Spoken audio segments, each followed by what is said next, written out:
para a gente honrar o Deus que está por trás da Bíblia, nós acreditamos que temos que chegar na intenção do autor para entender melhor o significado do texto.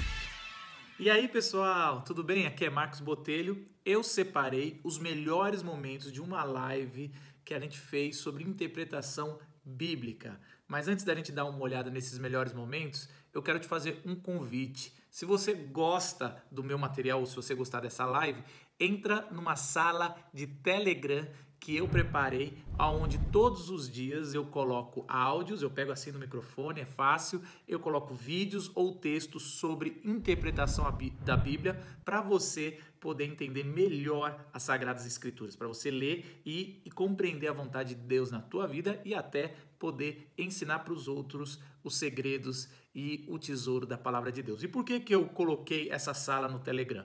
Primeiro, que o Telegram é como se fosse um WhatsApp, só que não está tão povoado, pessoas estão mandando. Lá é um lugar que eu falo sem algoritmo. Então eu posso produzir e eu tenho um contato mais íntimo com você que quer estudar a Bíblia. Segundo, porque lá é mais prático. Eu pego o celular, gravo e você já recebe. Então eu posso ter esse contato mais prático com você. E lá é muito simples para você, porque é só abaixar um aplicativo e você tem acesso a toda a matéria de hermenêutica, porque já são mais de 16 anos dando aula para pastores e missionários e agora eu estou ensinando aos crentes comuns a hermenêutica, a arte de interpretar a Bíblia. Vamos dar uma olhada na live nos melhores momentos? A pergunta que as pessoas me fazem é essa. Então, peraí, Marcos, se Deus colocou o Espírito dele nos autores bíblicos e aí os inspirou, os levou na presença dele e aí eles puderam escrever a palavra de Deus, então eu, quando vou compor uma música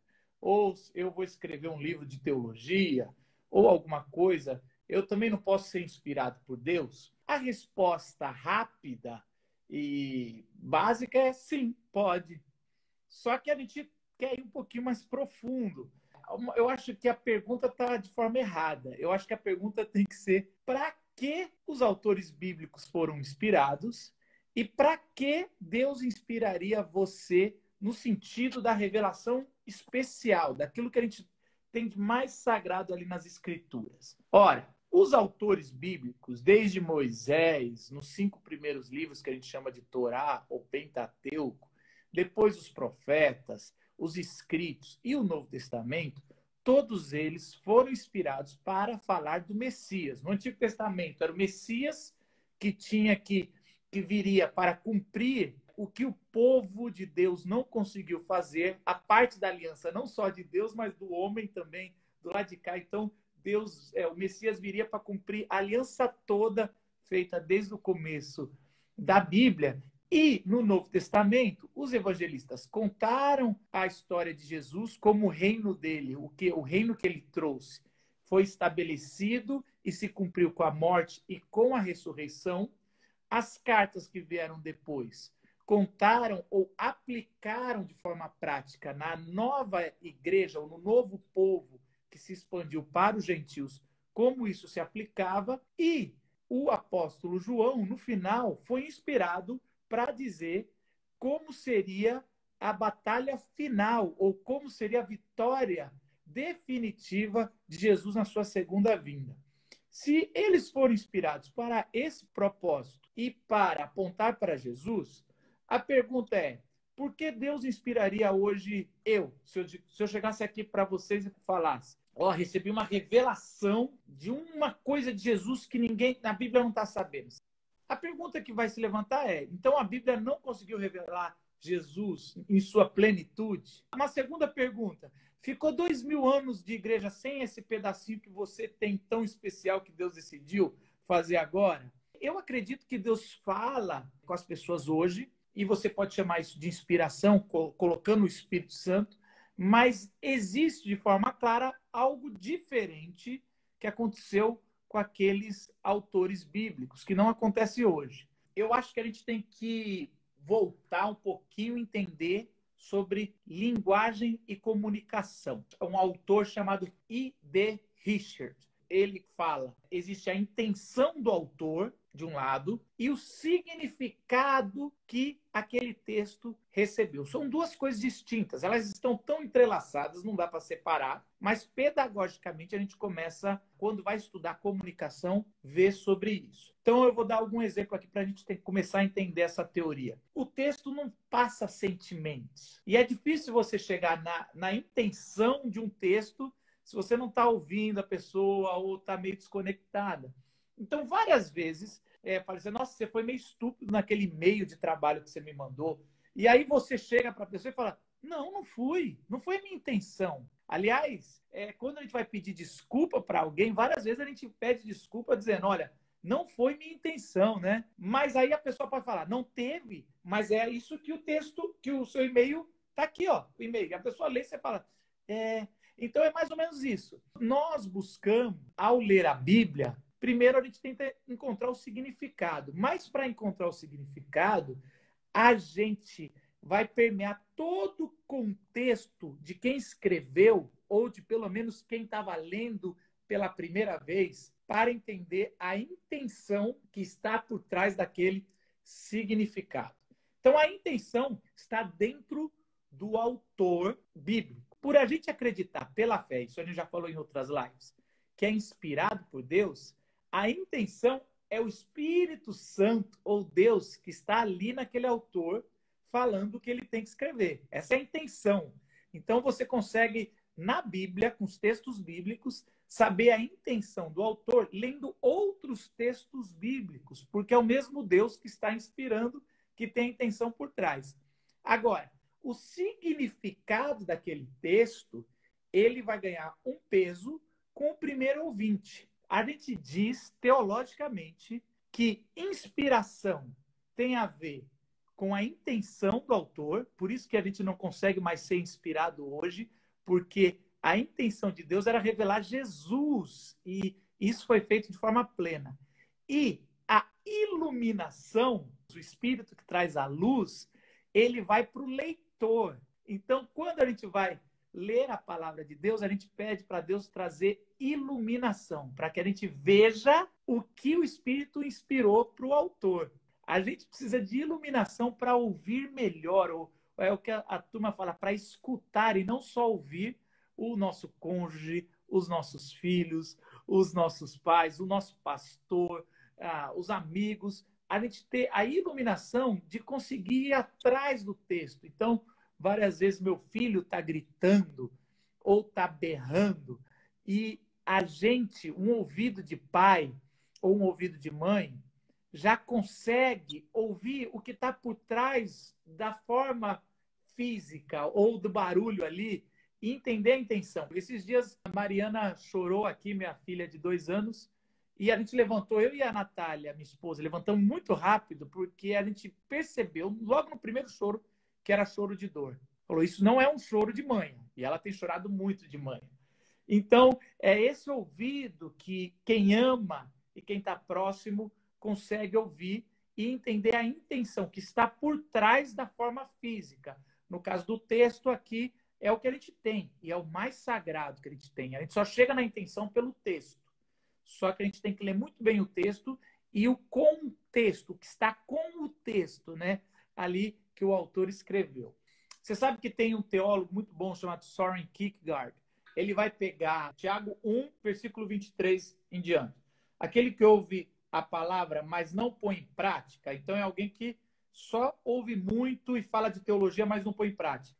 É semelhante a um homem que olha a sua face num espelho e depois de olhar para si mesmo, sai e logo esquece a sua aparência.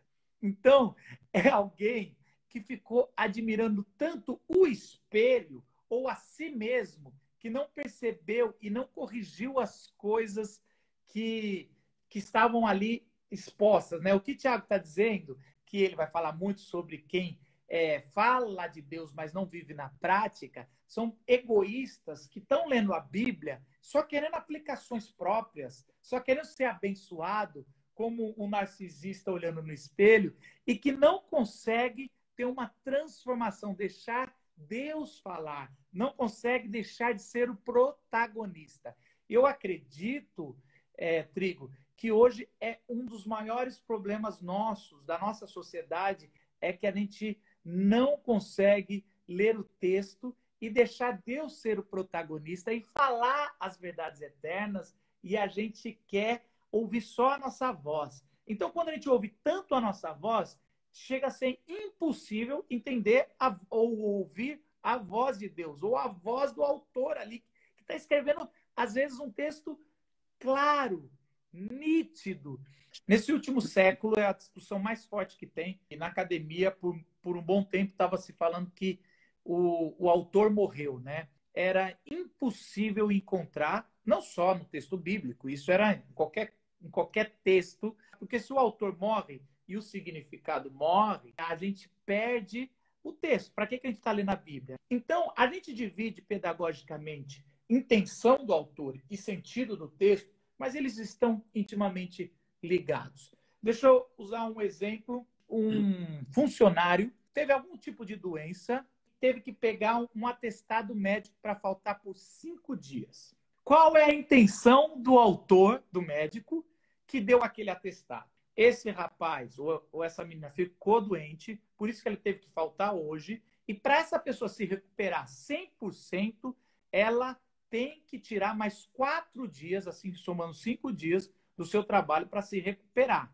Essa é a intenção de um atestado médico. Todo mundo, algum dia, teve que usar um atestado médico. Agora, qual o significado desse atestado médico? Além desse, que é o sentido original, você tem a extensão dele.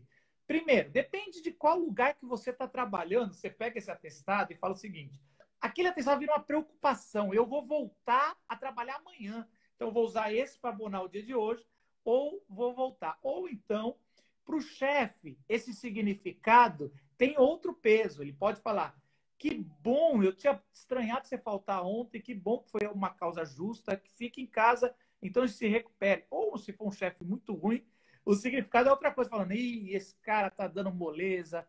Então, olha só, é a mesma intenção. É um atestado médico.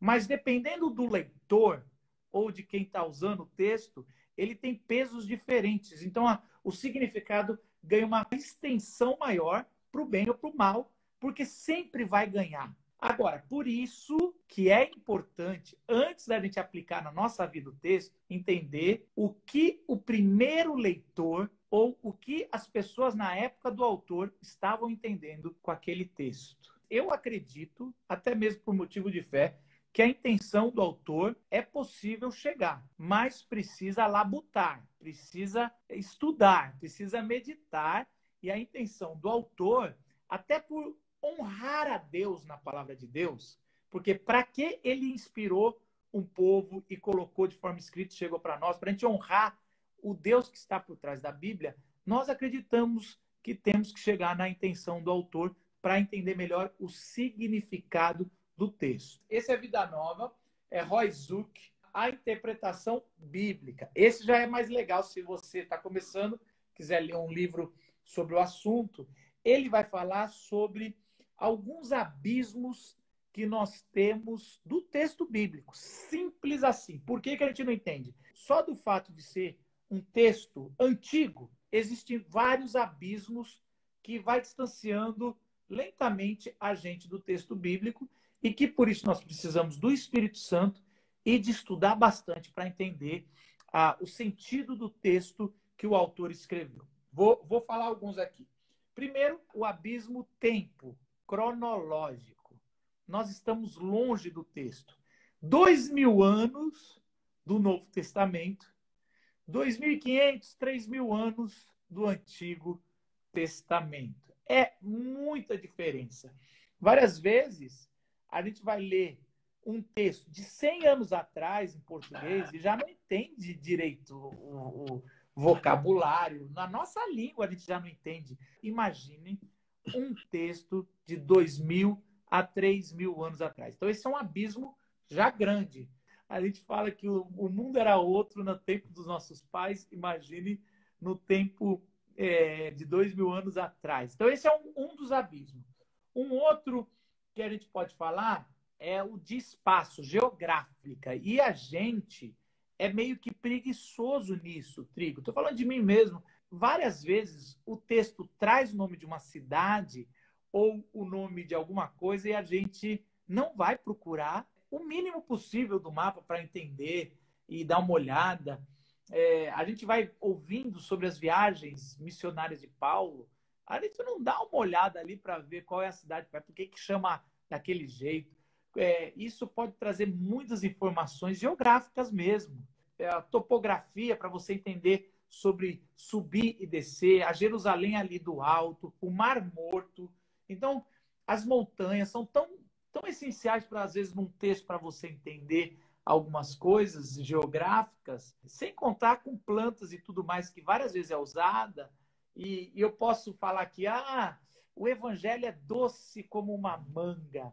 E daqui a 2000 anos, em outro lugar, nem existe mais manga. Assim, e a pessoa tem que estudar para entender o que é uma manga. Isso aconteceu muito, que são flores, plantas ou frutos que nem tem mais, ou que são totalmente diferentes, e que o autor bíblico às vezes usa para dar um adjetivo e a gente perdeu isso. Então, é igual quando você vai visitar um outro país e você fala que você é brasileiro. Onde você mora? Em São Paulo. O gringo fala, eu tenho um amigo brasileiro também, ele é de Recife. Você conhece o Jonatas? Você fala assim, mano, você não tem noção do que você está falando, né, cara? Geralmente os gringos acham que Buenos Aires é a nossa capital, né? Então a pessoa faz isso. A gente faz exatamente a mesma coisa com a geografia bíblica. Uma outra coisa, a cultura, usos e costumes. A cultura judaica, a cultura antiga é muito diferente. Tem 200 anos que a gente entende a literatura egípcia e a babilônica, por exemplo. A gente começou a decifrar os escritos antigos, os tablets, né? Faz 100 anos no máximo. E a gente começou a entender a cosmovisão desse povo que viveu 2.000 anos antes de Cristo. E a gente começa a entender muito mais agora Gênesis 1 e 2, porque eles eram muito invocados com água, com o mar. E para esses povos que estavam ali circunvizinhando o povo hebreu, eles acreditavam que o mar, o caos, as águas agitadas, era o nada. Então, assim como nós achamos, pensa no nada, né? No vazio, antes da criação era o nada, né? Geralmente eu penso um negócio totalmente escuro, mas até isso é alguma coisa. Isso é uma concepção muito moderna da gente, de nos enganar de que a gente pode pensar no nada, né? Então, aquelas culturas colocavam o caos, o mar. Porque, aliás, se você estiver no mar, no meio do mar, estou dizendo, com um barco precário, com uma tempestade. Eu odeio esses filmes de mar, assim, sabe, agitado, mar em fúria. Eu não gosto dessas coisas, porque, assim, é a coisa mais desesperadora que você tem nos dias de hoje, porque você não tem para onde ir, você vai morrer. E depende totalmente de Deus. É o caos, literalmente. E aí você vai entender por que Gênesis começa, em vez de falar era o nada, e aí Deus fez alguma coisa. Mas começa que a terra era sem forma e vazia, e o Espírito de Deus pairava sobre a face das águas. Então você vai entender a criação. Isso é cultural. Se a gente não entender a cultura, a gente não entende o que o texto está dizendo. Então a gente tem que entender a cultura do casamento antigo, a cultura dos sacrifícios, como os pais ofereciam seus filhos para a morte, para os deuses, para aplacar a ira de Deus. Aí você vai entender que Abraão, obedecendo a Deus, ia sacrificar Isaac. Se você vem com a cabeça pós-moderna, você não entende nem a guerra em Israel. Se você entender a cultura de vingança daquela época, você vai reparar que o olho por olho, dente por dente do Antigo Testamento é uma lei super vanguarda para aplacar as vinganças. É o começo, o embrião da graça em qualquer constituição que a gente tem hoje, em qualquer país. Só que a nossa cabeça moderna, a gente fica lendo lá, nossa, coisa antiga, coisa arcaica, como é que vocês podem gostar de um livro desse? É porque a gente não lê com o olhar da cultura. Existe um abismo. O Roy Zuck, ele põe o abismo da língua. E a gente sabe que quando a gente vai traduzir uma palavra, a gente pega palavras similares, mas nunca é a mesma coisa. Então eu usei esse exemplo no começo dessa live, falando da palavra meaning, que essa palavra é significado, mas dependendo do contexto, ela você pode interpretar como intenção. I don't mean it. Então é o que eu falei, eu não tive a intenção. Ou qual é o significado disso? Você vai usar a palavra meaning, é uma palavra só, a gente consegue ter duas. Imagina de uma língua que morreu. Já fica mais difícil traduzir. Agora, não só essa língua já morreu, porque se você for para a Grécia hoje, ninguém entende a língua do grego koiné, que é a língua bíblica. Não dá para entender, eles não entendem. No hebraico, as vogais, só tinha consoante, as vogais foram colocadas 600 anos depois de Cristo, para dar algum sentido. O grego não tem ponto final nem vírgula, é tudo juntos, não tem espaçamento. É uma linha só, assim, ó, e aí a gente vai dividindo. Eu não estou dizendo isso para dar insegurança. Muitas pessoas gastaram suas vidas para a gente ter boas traduções. Mas acreditar que a tradução é inspirada, não é inspirada. A tradução é uma ferramenta que Deus colocou na mão dos homens para ser usada. Então é um abismo já a língua grega e a língua hebraica. Mas a gente consegue ultrapassar esse abismo pelo poder do Espírito Santo que nos ilumina, mas também estudando, entendendo um pouco mais. Nessa live, em outras lives, em outros livros, a gente vai entendendo e vai destravando. São chaves, é o que a gente chama de chave hermenêutica. Uma vez que você entende isso, você consegue dominar com as perguntas certas, você recebe uma chave e ela vai destravando o texto e você vai entendendo a palavra de Deus e vai crescendo na revelação que Deus nos deu. E toda vez que alguém for fazer uma viagem, a pessoa ela vai estudar o mínimo possível daquele país, né? Eu sei que tem gente que gosta de chegar no país e ser surpreendido, mas você precisa ter a mínima informação para poder viajar para um país. Me ajuda aí, Trigo. Coisas que a gente geralmente pesquisa antes de viajar para um país. Os principais pontos turísticos, né? Dependendo de quê? Como assim? Dependendo do que você quer visitar. Se Sim, você sim. é um cara que trabalha com tratores e vai visitar uma cidade que é o exemplo em tecnologia, os seus pontos não são os mesmos pontos de um turista. E até mesmo no turismo, você tem aqueles caras naturebas que vão visitar os Estados Unidos e vai pegar, sei lá, o Yosemite e outras coisas. Tem gente que quer ir para os Estados Unidos visitar Nova York. O Eliel aqui colocou o clima. Você estuda o clima para você levar roupa, para você não se dar mal. A Auréia colocou isso aqui, a gastronomia, olhar a comida. Quando eu fui para Hong Kong com o Vitor Fontana, eu passei muito mal nas comidas, porque tinha que ter pesquisado, e a gente vai vendo. Hoje ainda dá para achar um McDonald's em qualquer lugar, mas mesmo assim não dá para viver de McDonald's. Então a gente vai vendo. O idioma, o Léo colocou aqui, então você leva aquele... Antigamente, hoje nem tanto, hoje tem celular, mas antigamente a gente levava aqueles caderninhos com as principais frases para comunicar. Lembra que era assim que a gente falava? Como falar isso e tudo mais. Bom, vocês já entenderam. A história é o seguinte. Nós estamos indo para um país diferente e nós temos que nos preparar com as coisas que nós vamos ver para poder entender e ter uma experiência melhor. É a mesma coisa quando você vai ler a Bíblia. Você tem que se preparar para esse país chamado texto bíblico. Então, se você vai para Gênesis, você tem que, no mínimo, entender um pouco aonde o Gênesis se encaixa na grande literatura, que são os 5 primeiros livros. Quando foi escrito, pelo menos o começo ali de Gênesis, seria logo depois da saída do Egito, ali começa a se criar, é lógico que você tem a tradição oral, naquele tempo, qual era o clamor de um povo que foi libertado de 400 anos do Egito, e eles chegam provavelmente para Moisés falando, quem é esse Deus que nos libertou e é tão poderoso? Então eu vou contar a história. Se a história de Moisés é para falar quem é esse Deus tão poderoso que derrotou todos os deuses do Egito. Os 10 deuses principais do Egito foram derrotados com pragas desse Deus. Esse Deus que é totalmente santo, que exige várias leis para eu me aproximar. Esse Deus que ele é tão justo que não pode haver pobreza ou injustiça contra órfãos, estrangeiros, mulheres, viúvas dentro do povo. E aí você vai ler Gênesis com outro olhar. Você vai ver que talvez é mais importante, e não fique escandalizado do que eu vou dizer aqui, Gênesis 12 do que Gênesis 1. Talvez ele, esse Deus é o Deus de Abraão, Isaac e Jacó. Ninguém fala, esse é o Deus da criação de Adão e de Eva. Ele fala o outro Deus. Mas antes de chegar em Abraão, na promessa, mas por que Abraão precisa de uma promessa? O que tem de errado? Então vamos voltar um pouquinho mais sobre o casal que recebeu essa aliança, a imagem e semelhança.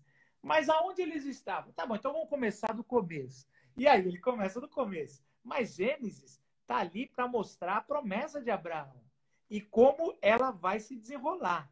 Então, você estudar um pouquinho da língua, ou as principais, ou como ela é formada para você, assim como você vai em outro país, você faz isso, para você entender o que são os usos de comidas do povo judeu.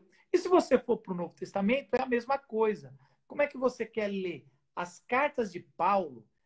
Paulo aos Coríntios, que ele escreve 2 cartas. Na verdade, ele escreve 4, mas a gente tem acesso a 2. E aí, ele escreveu essas 2 cartas ali. Que cidade é essa? Quantos deuses tem comandando ali, para a gente entender? Como a mulher era tratada? O que é uma prostituta ritual?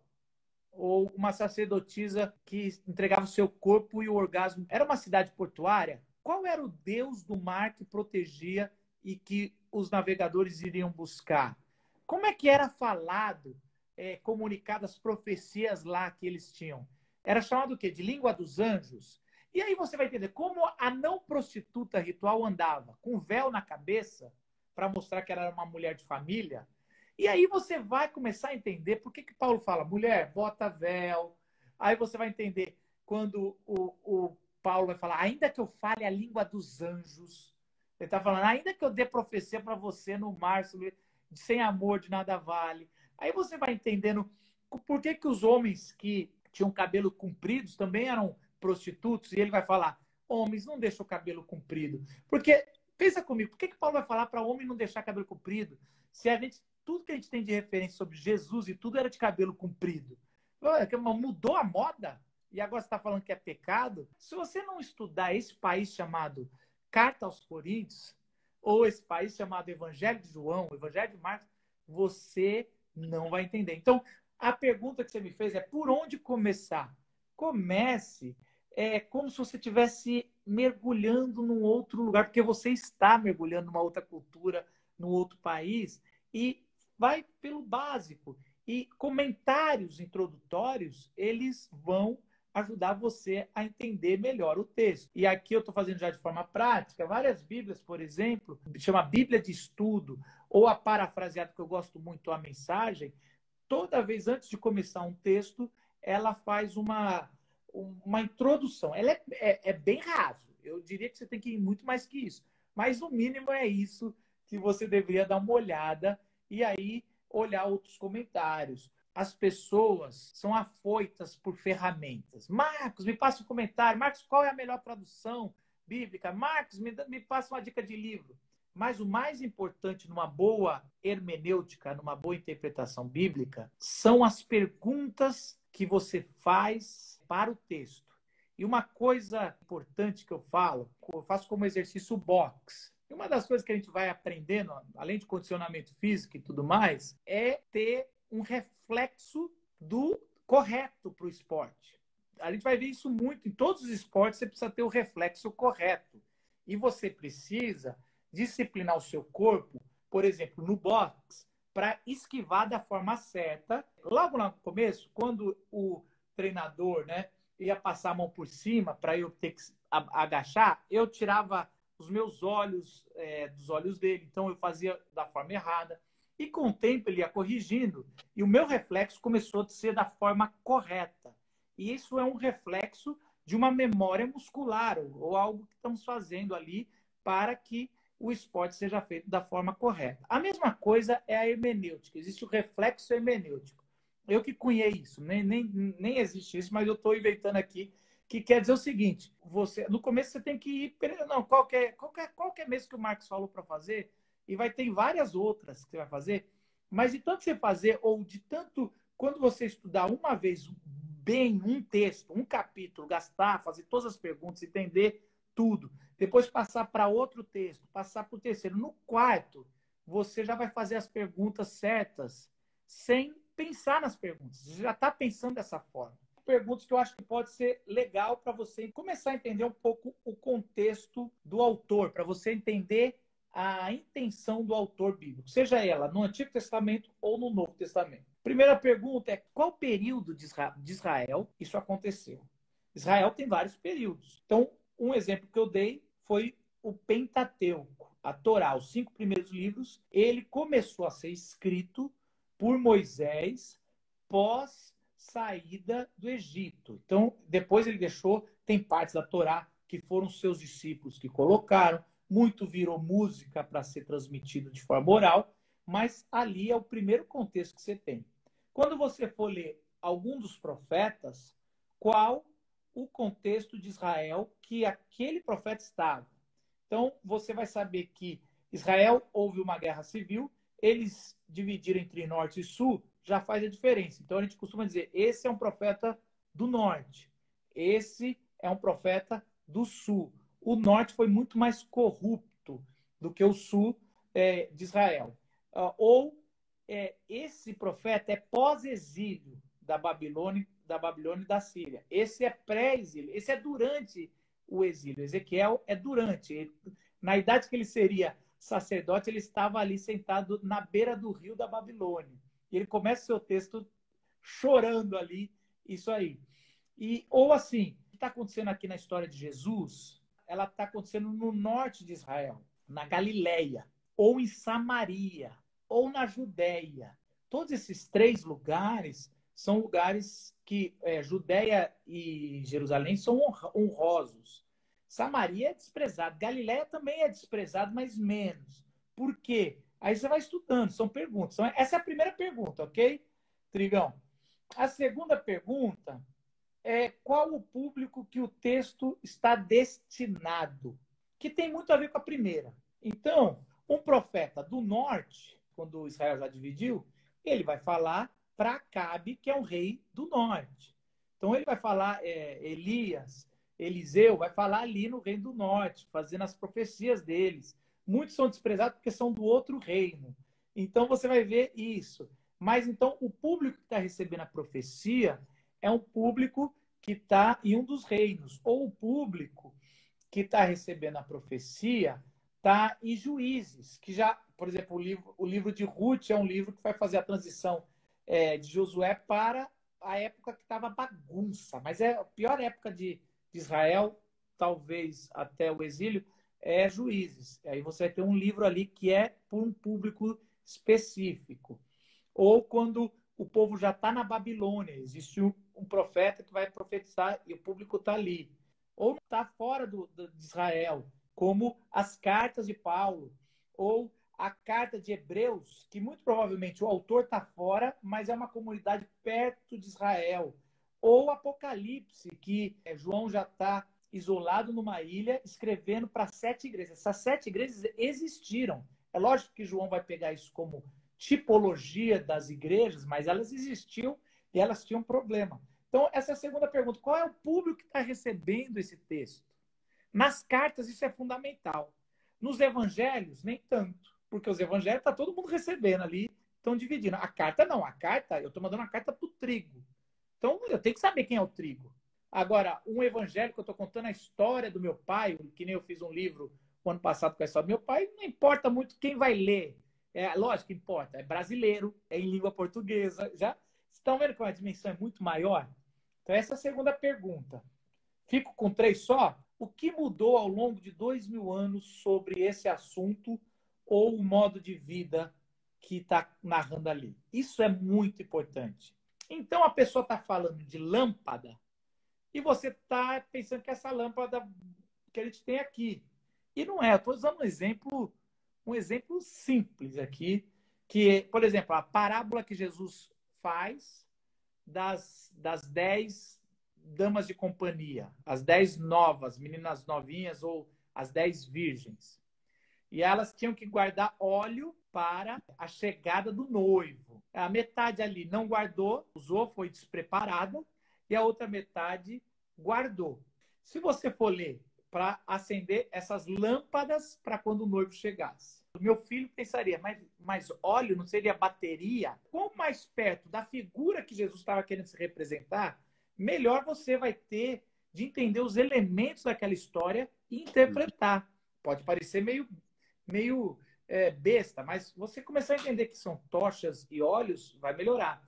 Por que são 10 virgens? Eu antigamente achava que ele ia casar com aquelas mulheres, né? Por que é virgem? Mas aí você vai entender que virgem é uma descrição para mulheres novas, que era sinônimo naquela época.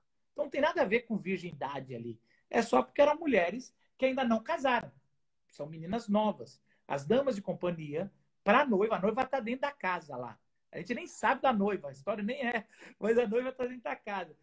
São mulheres que... Por que ela ia até encontrar o noivo? Porque os noivos que iam, esses noivos nobres que iam chegar, representando um rei que vai casar com uma mulher da cidade e fazer aquela aliança, salvar a cidade. Naquela época, se você é de uma cidadezinha, o que mais você quer é um rei casando com a menina da sua cidade, que ele salva a sua cidade. É que nem entrar no mapa, é que nem um atleta da Olimpíada ganhar uma Olimpíada, sua cidade ganha, entra 3 corações. Quem nasceu em 3 corações, Trigo? O grande Pelé, né? Então, quem ia saber de 3 corações se não fosse o Pelé? Então é isso. Então, aquelas mulheres não só salvaram a si mesmas, mas salvaram a cidade. E elas tinham que ir até a porta da cidade, receber com luz o rei para conduzir até onde estava a noiva prometida. Então, tudo isso a gente só sabe se fizer perguntas e ir investigando, estudando. Então, são perguntas que a gente faz sobre o que mudou em 2000 anos. Muita coisa. Casamento mudou em 2000 anos. A lâmpada mudou em 2000 anos. Dama de companhia, hoje a gente... são daminhas, elas entram com as alianças, mudou em 2000 anos. Então, o rei, a gente não tem rei, mudou em 2000 anos. Muita coisa mudou. São perguntas que a gente faz. Cada vez mais que você fizer as perguntas e ser... Alguém aqui pôs Sherlock Holmes. É isso. Você tem que fazer perguntas dizendo, será que eu estou entendendo certo esse texto? Será que é isso? E aí você vai pondo... Não são perguntas para suspeitar do texto, mas suspeitar da sua interpretação. Será que era isso que o primeiro público realmente tinha a intenção ali, estava lendo, estava entendendo?